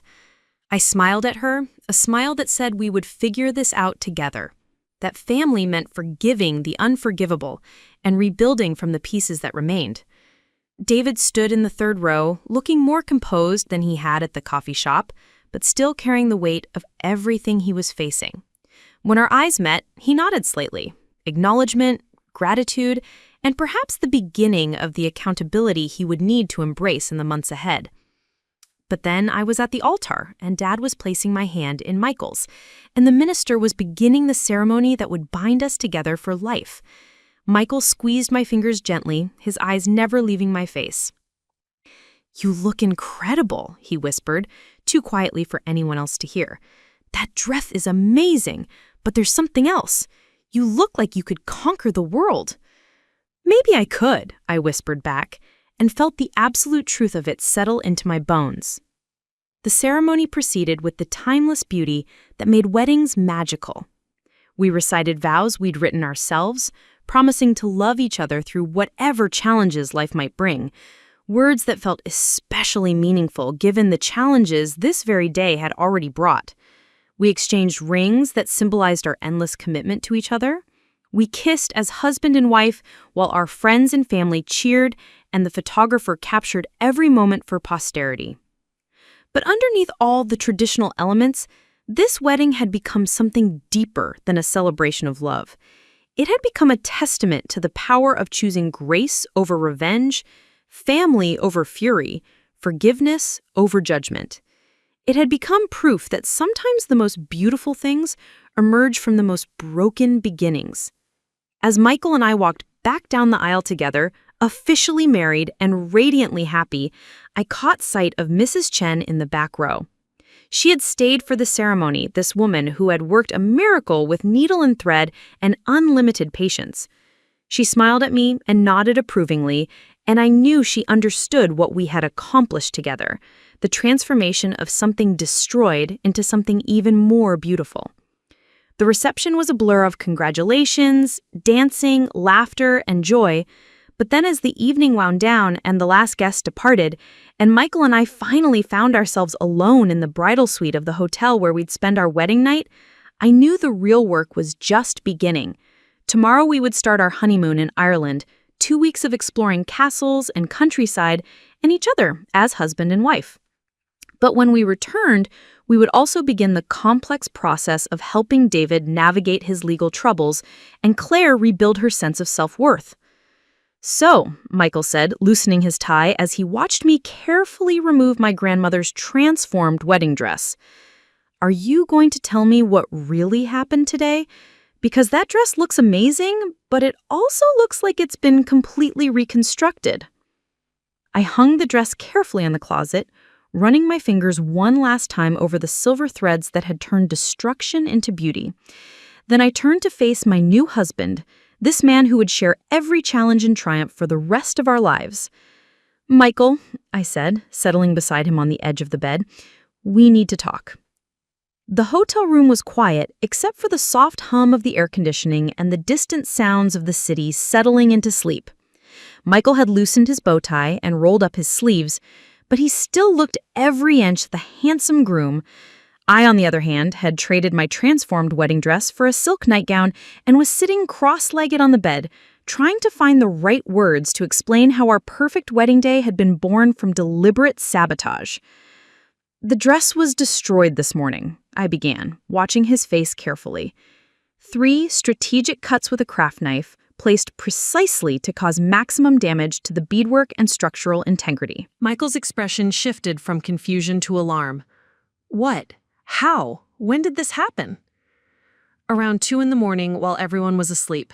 Claire snuck into my room and systematically destroyed Grandma's wedding dress because she needed me desperate enough to ask you for help with David's legal troubles." The silence that followed was profound. Michael stared at me as if I'd started speaking in a foreign language, his mind clearly struggling to process what I'd just told him. "Claire did what?" His voice was very quiet, which I'd learned over our 3 years together was more dangerous than if he'd shouted. "David has been embezzling money from his law firm, nearly $500,000 over 2 years. The FBI is investigating, his partners are pursuing civil litigation, and Claire has been living with the knowledge for months while watching her husband spiral into paranoia and emotional abuse." Michael stood up and began pacing the small space between the bed and the window, his lawyer mind clearly racing through implications and possibilities. "How long have you known this?" "I found out this morning when I discovered the dress and went looking for answers. There was a letter from a law firm that had been delivered to my apartment 6 months ago. They were reaching out to family members as part of their investigation into David. And Claire thought destroying your wedding dress would somehow convince you to help them?" I could hear the disbelief and growing anger in his voice. "She thought it would make me desperate enough to ask you for money or connections, yes. She wasn't thinking clearly, hasn't been thinking clearly for months, apparently." Michael stopped pacing and turned to face me fully. "Emma, this is serious. Not just the embezzlement, though that's obviously serious, but the fact that your sister was willing to sabotage your wedding day for her own purposes. That's sociopathic behavior." "It's desperate behavior," I corrected gently. "There's a difference." "Is there?" His tone was sharper than I'd ever heard it directed at me, because from where I'm sitting, it looks like calculated manipulation designed to exploit your emotional vulnerability for financial gain. He wasn't wrong, that was exactly what it had been, but Michael hadn't grown up with Claire, hadn't seen the scared little girl who still lived underneath all the polished perfection. He didn't understand the complicated dynamics that made family forgiveness both necessary and nearly impossible. "Michael, sit down, please. Let me tell you the rest of it." He returned to the bed reluctantly, his posture rigid with the kind of controlled anger that meant he was fighting his instincts as both a lawyer and a protective husband. "I confronted Claire this morning and she broke down completely. She's been living in terror for months, watching David drink too much and stay out all night and take his fear and rage out on her. She's been taking anxiety medication that makes everything feel foggy and distant. She made a terrible decision because she literally couldn't see any other options. That doesn't excuse what she did. No, it doesn't. But it explains it. And Michael, after I talked to her, after I understood the full scope of what they're facing, I realized something important. Which was that I had a choice. I could use what I knew to destroy them completely, turn Claire's desperation against her, make sure David faced the harshest possible consequences, cut them out of our lives entirely. Or I could use it to help save them, and maybe in the process save our family. Michael was quiet for a long moment, processing this information with the methodical approach he brought to every complex problem. "Tell me about David's legal situation. Everything you know." I walked him through the conversation at the coffee shop, the timeline of the embezzlement, the scope of the FBI investigation. As I talked, I could see his lawyer brain engaging with the technical aspects of the case, analyzing possibilities and strategies. $480,000, he repeated when I finished. Over 2 years from client escrow counts? Yes. That's a federal felony, Emma. Multiple counts, probably. He's looking at significant prison time even with cooperation and restitution. But prison time isn't the same as maximum prison time, right? There's room for negotiation if he has the right representation. Michael looked carefully at me. Are you asking me what I think you're asking me? I'm asking if your firm would consider representing David, not as a favor to family, but as a legitimate business decision. If the case has merit, if there's potential for a good outcome that would benefit everyone involved. Emma. He ran a hand through his hair, disrupting the careful styling that had looked so perfect for our wedding photos. White-collar criminal defense is expensive. David's facing financial ruin. How would he pay our fees? What if he didn't have to? What if your firm took the case on contingency, structured so that your fees come out of whatever assets David gets to keep after restitution? Michael stared at me. That's actually not a terrible idea. If we can negotiate a plea that allows him to keep his house and retirement accounts, if we can structure a restitution plan that preserves some of his earning capacity, then everyone wins. David avoids maximum sentencing, his victims get their money back, Claire gets to keep some semblance of her life, and your firm gets a high-profile case that demonstrates your expertise in complex financial crimes. And you get to be the hero who saved your family from destruction. There was something in his tone that made me look at him more carefully. That's not why I'm suggesting this, Michael. Isn't it? Because, Emma, what you're describing sounds an awful lot like enabling. Claire sabotaged your wedding dress, and your response is to offer her husband the best legal representation money can buy? I felt a flare of irritation. My response is to find a solution that serves justice without destroying people unnecessarily. There's a difference between enabling and problem-solving.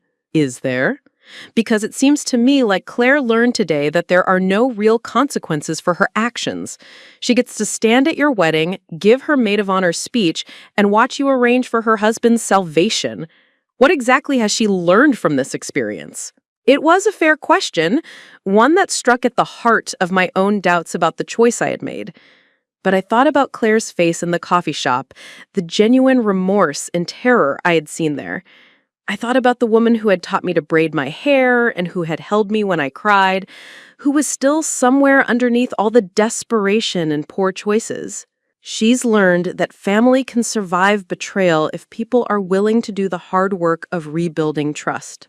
She's learned that her actions have consequences, but that those consequences don't have to include complete destruction. And hopefully, she's learned something about the difference between the person she's been and the person she wants to become. Michael was quiet again, and I could see him wrestling with competing instincts. The lawyer who wanted to see justice served, the husband who wanted to protect me from being taken advantage of, and the man who understood that sometimes the right choice wasn't the obvious choice. There would have to be conditions, he said finally. If my firm takes David's case, it's not a family favor, it's a business relationship with professional standards and expectations. Of course, complete honesty, full cooperation, no attempts to minimize his culpability or shift blame. He follows our strategy without question or interference. I already told him that. And Claire, he looked at me seriously, what are your conditions for her? I had been thinking about this all day, ever since our conversation in her childhood bedroom. Therapy. Real therapy, not just medication management. She needs to understand why she thought destroying something precious to me was an acceptable solution to her problems. What else? I haven't decided yet, but it needs to be something that demonstrates genuine understanding of what she did and why it was wrong. Such as, I haven't decided yet, but it needs to be something that demonstrates genuine understanding of what she did and why it was wrong. Michael nodded slowly. And if she doesn't follow through, if David doesn't cooperate with our strategy, if either of them reverts to the behavior patterns that created this crisis in the first place, then we walk away. We provide the help we've offered, but we don't enable ongoing dysfunction. Family loyalty has limits, even for Claire. The question hung in the air between us, weighted with all the complexity of sibling relationships and conditional love. I thought about my sister as she was now, desperate, scared, capable of betrayal, and as she had been throughout our childhood. Protective, loving, the person I'd wanted to be like when I grew up. Even for Claire, I said finally. But Michael, I hope it doesn't come to that. He leaned back against the headboard, pulling me with him so that I was curled against his side. Outside our window, the city lights twinkled like earthbound stars, and I could hear the distant sound of late-night traffic carrying people to their own complicated lives and difficult choices. "You know what I love about you?" he said after a long moment. "What?" "Most people, when they're betrayed like that, they either collapse or they seek revenge. You found a third option. Justice tempered with mercy. Accountability balanced with compassion. It's not the easy choice, but it's the right one." "You think so?" "I think you handled an impossible situation with more grace and wisdom than most people could manage. And I think Claire and David are incredibly lucky to have you in their corner, even if they don't fully understand what that means yet." Relief flooded through me, warm and comforting. I'd been so focused on managing the crisis and making the right decisions that I hadn't fully processed how much I needed Michael's approval and support. "So you'll talk to your partners about taking David's case?" "I'll talk to them on Monday. If they agree, we'll set up a meeting with David early next week. But Emma, you understand that even with the best representation, David is probably going to serve some prison time." "I understand, and I think Claire is starting to understand it too." "What about the wedding? How are we going to explain to our families why David wasn't there, why Claire seemed so emotional, why your dress looked completely different from the photos you showed everyone?" I had been dreading this question all day. Our families had spent months planning and anticipating this wedding, and now it was forever connected to crisis and criminal behavior. The photos would always remind us of the morning's sabotage. The speeches would always carry undertones of the family drama that had nearly derailed everything. We tell them the truth. Maybe not immediately, maybe not all of it at once, but Michael, our marriage is built on honesty and trust. If we start it by covering up something this significant, we're setting a precedent I don't want to live with. Even if it means our wedding day will always be associated with family drama instead of pure joy, our wedding day will always be associated with the day I learned I was stronger than I thought I was. The day I learned that love and forgiveness can coexist with boundaries and accountability. The day I discovered that broken things can become more beautiful if you're willing to do the work of remaking them properly. Michael kissed the top of my head, and I felt the last of the day's tension finally leave my shoulders.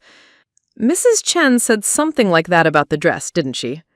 "She said that your grandmother's dress was beautiful, but it was made for a different time, a different woman. The dress she created today was made for me, for who I'm becoming." "And who are you becoming, Mrs. Harrison?" The name still sent a thrill through me, even after hours of hearing it from well-wishers and family members. Mrs. Harrison, Emma Harrison, a woman married to a good man, facing the future with optimism and determination. Someone who understands that family is complicated but worth fighting for. Someone who knows the difference between justice and revenge, between helping and enabling. Someone who can turn sabotage into strength and betrayal into deeper wisdom. I like the sound of that woman. Good, because you're married to her now. We lay in comfortable silence for a while, processing the day's events and the decisions we'd made. Tomorrow, we would fly to Dublin to begin our honeymoon, 2 weeks of exploring Ireland and each other as husband and wife. But when we returned, the real work would begin. Helping David navigate his legal troubles, supporting Claire through therapy and personal growth, and figuring out how to be a family that had survived betrayal and emerged stronger. Emma? I'm proud of you for how you handled today, for the choices you made, and for the woman you've become. Your parents raised someone special. My parents raised someone who learned that love isn't always easy or simple, but it's always worth the effort to get it right. And Claire, do you think she can change? Really change, not just promise to change. It was the question that would determine everything, whether the mercy I'd shown today would prove to be wisdom or naivete, whether family loyalty would triumph over destructive patterns or enable their continuation. I think she can change if she wants to badly enough, if the pain of staying the same becomes greater than the fear of becoming different. Today was rock bottom for her, Michael. She saw herself clearly for maybe the first time, saw what her desperation and selfishness had turned her into. Sometimes people need that kind of brutal honesty to find their way back to who they really are. And if she doesn't change, then I'll grieve for the sister I lost and protect the family I've chosen. But I'll always be grateful that I tried to save her first. The conversation drifted into quieter territory after that. Plans for our honeymoon, dreams for our future, the small intimacies of a couple settling into married life. But underneath it all was the knowledge that we had faced our first major crisis as a married couple and handled it together with wisdom and compassion and mutual respect. As I finally drifted off to sleep in my husband's arms, I thought about Mrs. Chen's words one more time. The dress she had created was made for me, for who I was becoming. But more than that, it was made for a woman who understood that broken things could be remade into something even more beautiful if you had patience and love and the willingness to do the hard work of transformation. Tomorrow would bring new challenges, new opportunities to choose grace over grudges and family over fury. But tonight, surrounded by the love of a good man and the knowledge that I had chosen wisely in the face of betrayal, I was exactly who I was meant to be. The woman who had saved her wedding day by saving her family, and in the process had saved herself. 6 months later, the late autumn sun filtered through the courthouse windows, casting long shadows across the marble floors as I watched my brother-in-law emerge from the federal building. David looked smaller than I remembered, thinner, but there was something different about his posture, a kind of resigned dignity that hadn't been there during those desperate weeks leading up to my wedding. Michael walked beside him, briefcase in hand, wearing the expression of quiet satisfaction that meant a negotiation had gone better than expected. Behind them came David's probation officer, a stern woman in her 50s who had become unexpectedly fond of her white-collar charge over the past 3 months.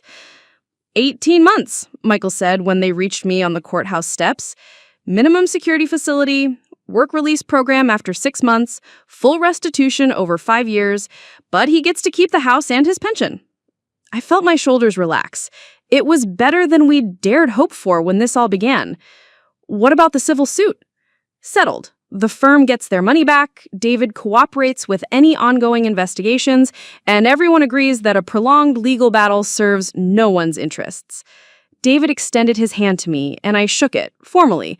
Over the past 6 months, we'd developed a cordial but distant relationship. Polite, respectful, but without the easy familiarity we'd once shared. Some betrayals left scars, even when forgiveness was freely given. "Thank you," he said simply, "for everything. I know I don't deserve the help you and Michael provided." "Your family," I replied, the same words I'd spoken 6 months ago, but with different weight behind them now. Family obligation had evolved into something more complex, a recognition that love and accountability could coexist, that mercy was most meaningful when it was earned rather than assumed. As we walked to our cars, Michael filled me in on the details I'd missed during my morning meetings. The plea hearing had gone smoothly, David had answered the judge's questions with appropriate humility, and the sentencing would be delayed until after Christmas to allow him time to put his affairs in order. "How's he holding up?" I asked. "Better than expected. Prison isn't going to be easy for him, but he's not the same man he was 6 months ago. The therapy helped, and the community service work gave him some perspective on what it means to rebuild trust." David had spent the past 4 months working at a legal aid clinic, helping low-income clients navigate bankruptcy and family court proceedings. It was appropriate penance, using his legal skills to help people he'd once dismissed, understanding poverty and desperation from a perspective that had been foreign to him when he was stealing client funds to maintain his lifestyle. And Claire? How's she handling the sentencing? Michael's expression grew more complicated. See for yourself. My sister was waiting by my car, looking more like her old self than she had in months. The anxious, desperate woman who had sabotaged my wedding dress was gone, replaced by someone who looked genuinely peaceful. She'd lost weight, the stress eating that had been her coping mechanism replaced by regular exercise and therapy, and her hair was shorter, more practical. She looked younger, somehow, and more real. Emma. She hugged me carefully, still uncertain about physical boundaries after everything that had happened. Thank you for coming today. Of course I came. How are you feeling? Relieved, she said honestly. Scared, but relieved. For months, I was terrified that David would get 10 years, that we'd lose everything, that I'd have to explain to everyone why my perfect life fell apart. Now, it's still going to be hard, but it's manageable. Over the past 6 months, Claire had undergone her own transformation. The therapy I'd insisted on had uncovered layers of anxiety and perfectionism that had been driving her behavior for years. She'd learned to recognize the difference between problems that needed solving and crises that needed managing. She had developed coping strategies that didn't involve manipulating other people or destroying things that mattered to them. Most importantly, she had kept her promise about making meaningful amends. How's the project going? I asked. Her face lit up with genuine enthusiasm. We're ahead of schedule.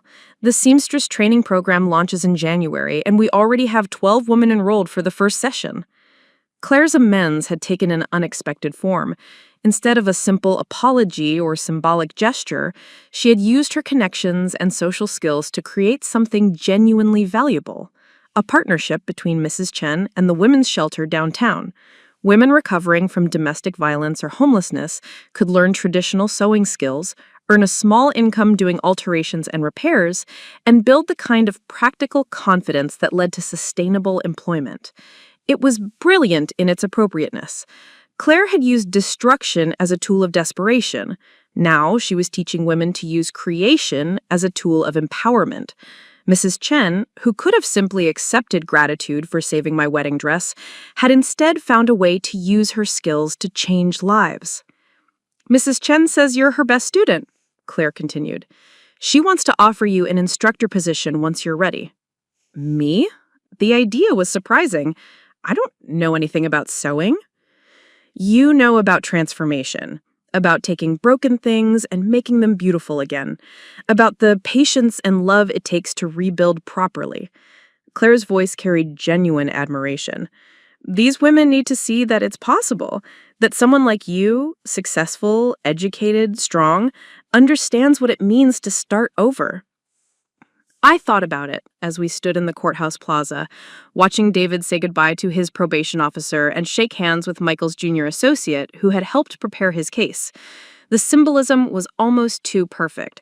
My sister, who had once tried to destroy my most precious possession, now teaching women to create beautiful things from discarded materials. I'll think about it, I said. Emma, Claire's tone grew more serious. There's something else I need to tell you. I braced myself, wondering what new crisis or complication was about to emerge, but Claire's expression was hopeful rather than anxious. David and I have been talking about what happens after he gets out of prison, about what kind of life we want to build together, what kind of people we want to be. She paused, choosing her words carefully. We've decided we want to have a baby. The announcement hit me like a physical blow. Prayer, are you sure that's a good idea? David's going to prison. You're still rebuilding your financial stability, and... Not right now, she said quickly. After he serves his sentence, after we've had time to really heal and grow. But Emma, going through this crisis showed us what matters. We want to be parents, but we want to be the kind of parents who can teach our children about accountability and forgiveness and doing the right thing even when it's hard. I stared at my sister, trying to reconcile this thoughtful, forward-looking woman with the desperate saboteur who had destroyed my wedding dress. The transformation was remarkable, but it was also fragile. Parenthood would test every lesson they'd learned, every commitment they'd made to becoming better people. What does your therapist say?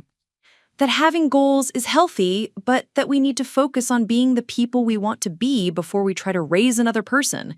Claire smiled ruefully. She's very big on timing and realistic expectations. Smart woman. She reminds me of you, actually. Kind, but not enabling. Supportive, but honest about hard truths. We walked to our cars together, the November air crisp with the promise of winter. In a few hours, I would meet Michael at home and we would cook dinner together while discussing the day's events. Tomorrow was Saturday, which meant sleeping late and farmer's market and the kind of married domesticity that still felt new and wonderful after 6 months. But first, I had one more stop to make. Mrs. Chen's shop was tucked between a Korean restaurant and a dry cleaner in a strip mall that had seen better days. The sign was small and modest, advertising alterations and repairs in English, Mandarin, and Spanish. But inside, the shop hummed with purposeful activity. 3 women sat at sewing machines working on various projects under Mrs. Chen's watchful supervision. In the corner, 2 more women were hand-stitching beadwork onto what looked like a wedding dress. Their conversation, a mixture of English and broken phrases as they shared techniques and encouragement. "Emma!" Mrs. Chen looked up from the cutting table where she was pinning a pattern. "Perfect timing. Come see what we have accomplished." She led me to the back room where garments in various stages of completion hung from portable racks. Wedding dresses, bridesmaid gowns, evening wear, all being transformed from damaged or outdated pieces into something new and beautiful. "This one came from an estate sale," Mrs. Chen explained, pointing to a 1980s wedding dress with enormous puff sleeves. "Daughter didn't want it, too old-fashioned, but look, we remove sleeves, adjust bodice, add new lace. Now it's perfect for modern bride who can't afford new dress." "It's beautiful," I said honestly. "The transformation was remarkable. Clean lines, delicate details, completely contemporary, while still honoring the original craftsmanship." "And this one," she continued, moving to another dress, "came from a woman whose marriage ended badly. She was going to throw it away, but we convinced her to donate instead. Now it will give another bride happiness." The philosophy behind the project was profound in its simplicity. Instead of discarding things that carried painful memories, they were being transformed into sources of joy for other people. Broken marriages became new beginnings. Outdated styles became timeless elegance. Discarded dreams became affordable possibilities for women who might otherwise go without. "Mrs. Chen," I said, "Claire mentioned that you might want me to help with instruction." She beamed. "Not instruction in sewing. You don't need to know how to make the stitches. Instruction in believing. These women, they come here broken. Some from bad marriages, some from poverty, some from addiction or abuse. They think they are too damaged to become something beautiful. And you think I can help with that? You understand what it means to take something precious that has been deliberately destroyed and make it even more beautiful than it was before. Not just dress, whole life, whole family, whole future." She touched my arm gently. "These women need to see that it's possible, that someone like you, who had every reason to choose revenge, chose love instead." I looked around the shop, taking in the quiet industry, the collaborative spirit, the transformation happening in dozens of small ways. Women who had lost everything were learning to create something from nothing. Skills that had been devalued in a modern economy were becoming sources of empowerment and independence. "What would you need from me?" 2 hours, once a week.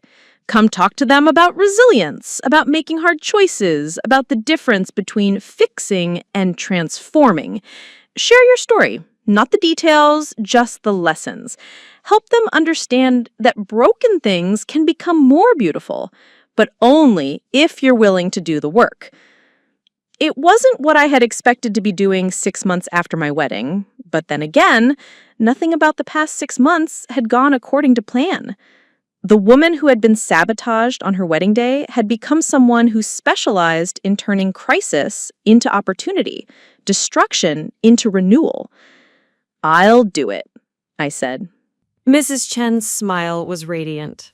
"Good. We start next Saturday. And Emma, bring your dress." "My dress?"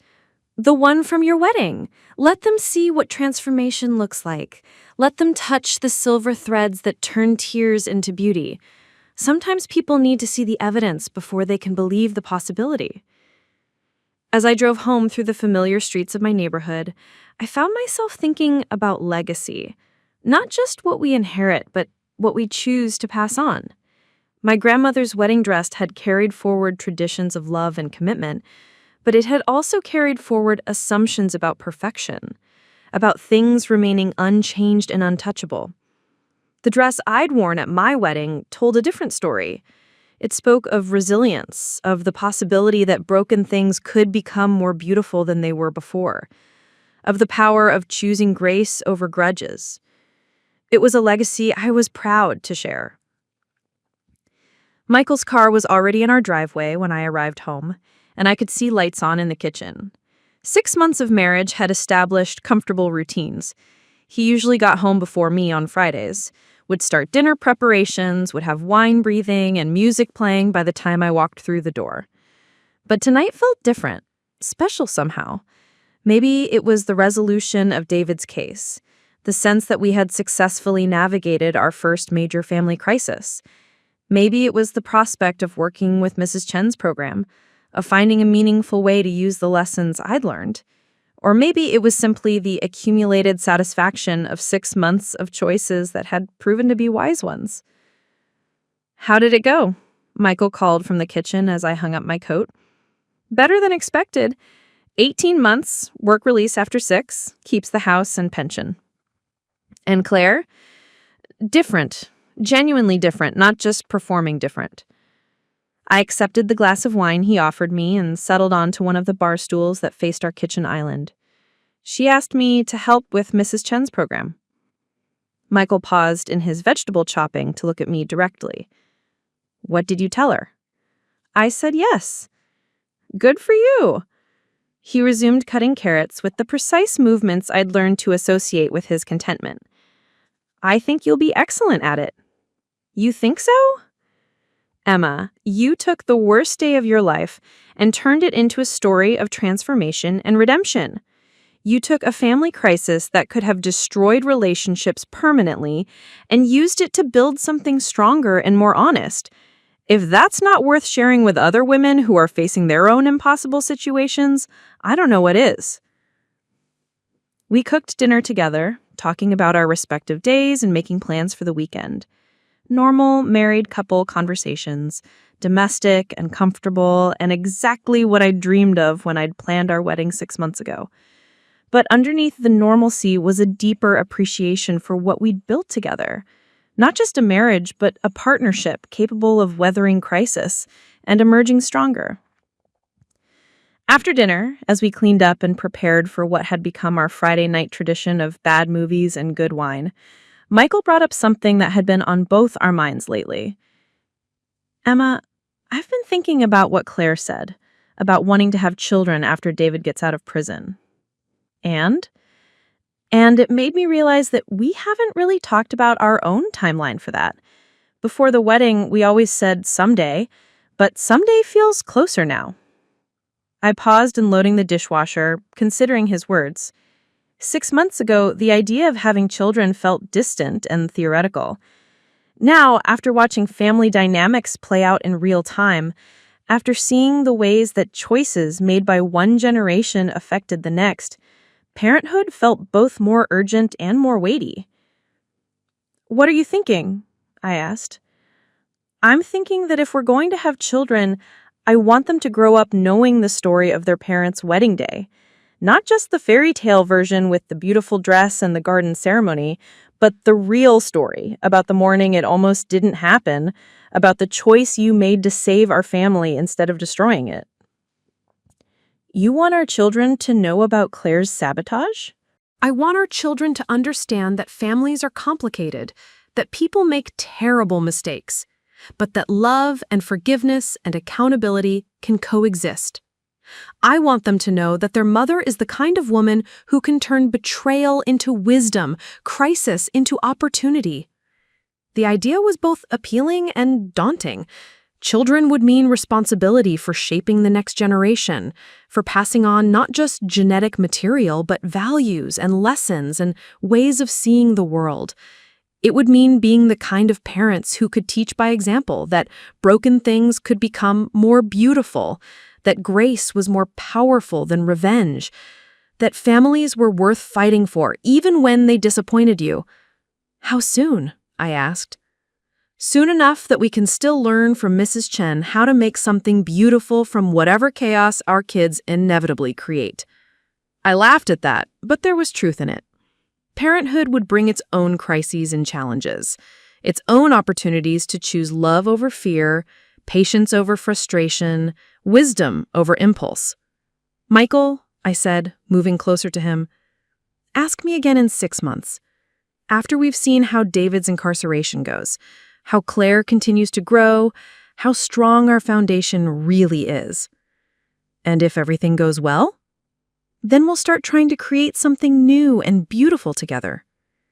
That night, as we settled into bed, I found myself thinking about the dress that hung in our closet. Not put away in preservation boxes like my grandmother's had been, but accessible, ready to be shared and admired, and used to inspire other women facing their own impossible mornings. Mrs. Chen had been right about so many things, but most of all, about the difference between preserving and transforming. My grandmother's dress had been preserved for decades, protected from change and damage, kept pristine for a perfect moment. But preservation had also made it vulnerable. A single act of sabotage had nearly destroyed something irreplaceable. The dress I'd worn was different. It had been broken and remade, tested and proven resilient. It carried visible traces of both damage and restoration, silver threads that turned scars into beauty marks. It was a dress that could be worn again, shared with others, used as a teaching tool without fear of destruction because it had already survived the worst that could happen to it.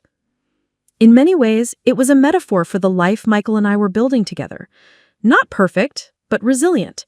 Not untested, but proven. Not preserved in pristine isolation, but engaged with the messy reality of family and love and human frailty. 6 months after what should have been the worst morning of my life, I was exactly where I wanted to be. Married to a good man, reconciled with my complicated family, and preparing to help other women discover their own capacity for transformation.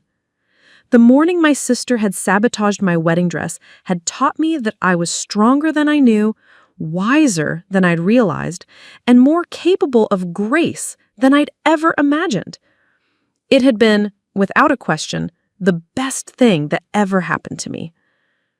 2 years later, the letter arrived on a Tuesday morning, addressed in Claire's careful handwriting to Emma and Michael Harrison. Inside was a birth announcement. Simple, elegant, with a photograph of a sleeping baby and the words, "David and Claire Morrison Chen are delighted to announce the birth of their daughter, Grace Elizabeth Morrison Chen, born October 15th, weighing 7 pounds 4 ounces." The hyphenated name told its own story. Claire had legally changed her surname to include Mrs. Chen's family name, a gesture of respect and gratitude that had surprised everyone except Mrs. Chen herself, who had simply nodded and said that some debts could only be paid forward. The baby's middle name, Elizabeth, was my middle name, an honor that brought tears to my eyes and made Michael reach over to squeeze my hand across the breakfast table. "Grace Elizabeth," he said, testing the sound of it. "Good, strong name." "Appropriate name," I corrected. After everything they've been through, Grace is exactly what that little girl represents. David had served 14 months of his sentence, participating in the work release program and maintaining exemplary behavior throughout his incarceration. He'd been home for 8 months now, working as a paralegal for a nonprofit that provided legal services to immigrants and low-income families. The work paid a fraction of what he'd earned at his old firm, but Claire's seamstress program had grown into a small business that supplemented their income and provided health insurance. They weren't wealthy, but they were stable. More importantly, they were honest with each other, with their families, and with themselves about what they wanted their future to look like. "Are you ready?" Michael asked, checking his watch. I nodded, gathering my things for what had become a Saturday morning tradition. 2 years of working with Mrs. Chen's program had taught me more about resilience and transformation than any book or seminar ever could. Every week brought new women with new stories of loss and recovery. And every week I was reminded that the capacity for renewal was essentially limitless if you were willing to do the work. Today was special, though. Today we were unveiling a new addition to the program, a partnership with the local family court system that would provide wedding dresses for women who were remarrying after leaving abusive relationships. Women who had lost everything would have access to beautiful gowns that had been donated, restored, and transformed by other women who understood the symbolic importance of starting over. Mrs. Chen met us at the shop, her face glowing with the satisfaction of a vision realized. At 78, she moved more slowly than she had 2 years ago, but her hands were still steady and her eye for design was as sharp as ever. "Come see," she said, leading us to the showroom where 24 dresses hung in careful arrangement. Each one told a story of transformation, 1990s gowns updated with modern silhouettes, damaged vintage dresses restored with contemporary details, simple civil ceremony outfits elevated with hand-sewn embellishments. "They're beautiful," I said, and meant it. But more than beautiful, they were meaningful. Each dress represented hope, second chances, the possibility that life could begin again no matter what damage had been done. "And this," Mrs. Chen said, stopping before a dress I recognized immediately, "is the centerpiece. It was my wedding dress, or rather, a version of my wedding dress. Mrs. Chen had used the original as a pattern to create something similar but new, incorporating the silver thread technique she'd pioneered that morning 2 years ago. The result was stunning, a gown that carried forward the best elements of my grandmother's design while making room for the kind of modern touches that spoke to resilience and renewal.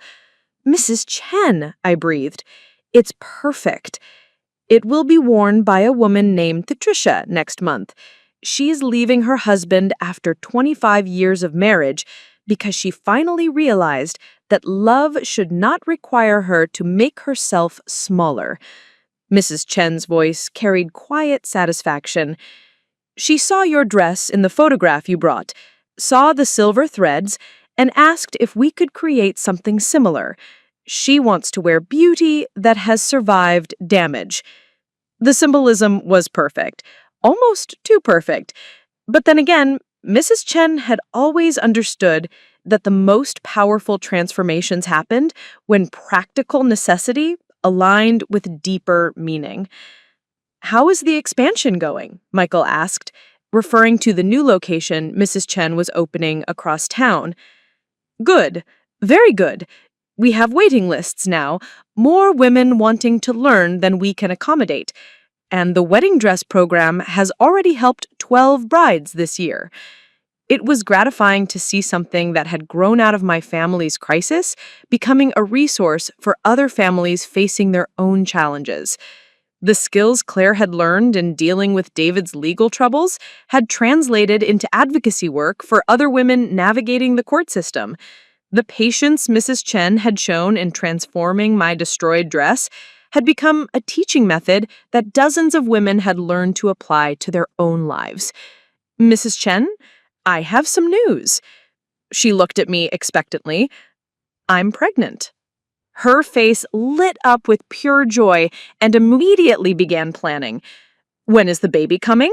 What will you need? We must start a quilt, something beautiful for the nursery. And when the child is older, we will teach them to sew, to understand that making beautiful things is a form of prayer." Michael laughed at her enthusiasm, but I could see that he was touched by her immediate inclusion of our future child in her vision for the program. Over the past 2 years, Mrs. Chen had become more than a mentor or business partner. She'd become family, the kind of chosen family that emerges from shared purpose and mutual respect. "The baby's due in May," I said, "right around the 2-year anniversary of our wedding."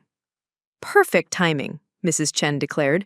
"A spring baby born into a family that understands about growth and renewal and making beautiful things from difficult circumstances."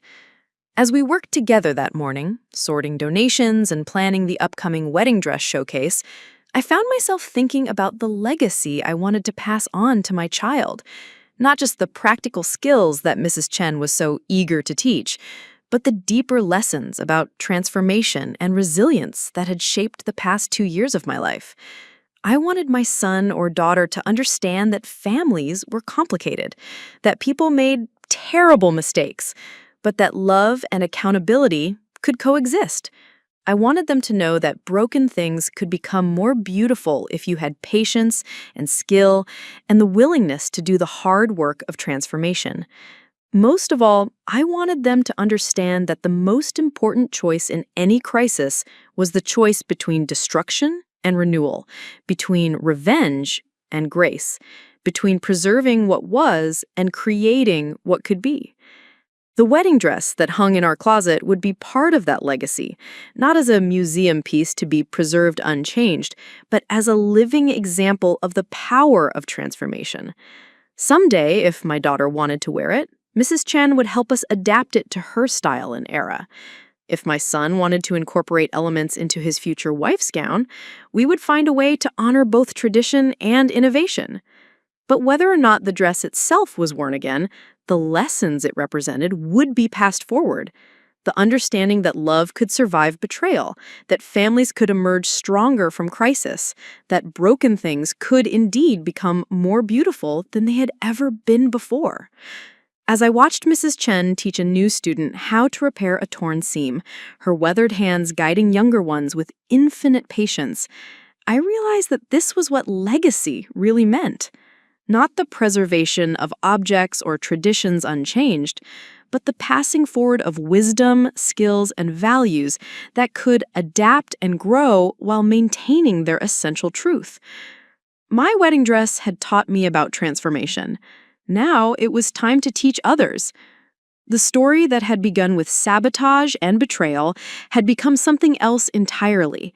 A testament to the power of choosing grace over revenge, love over anger, renewal over destruction. It was a story I was proud to share, and even prouder to pass forward to the next generation. After all, broken things could become more beautiful. I had the silver threads to prove it. Thanks for staying with the story until the end. If you enjoyed Emma's journey of transformation and family redemption, please like this video, subscribe to the channel, and share it with someone who might need to hear that broken things can indeed become more beautiful. Your support means everything.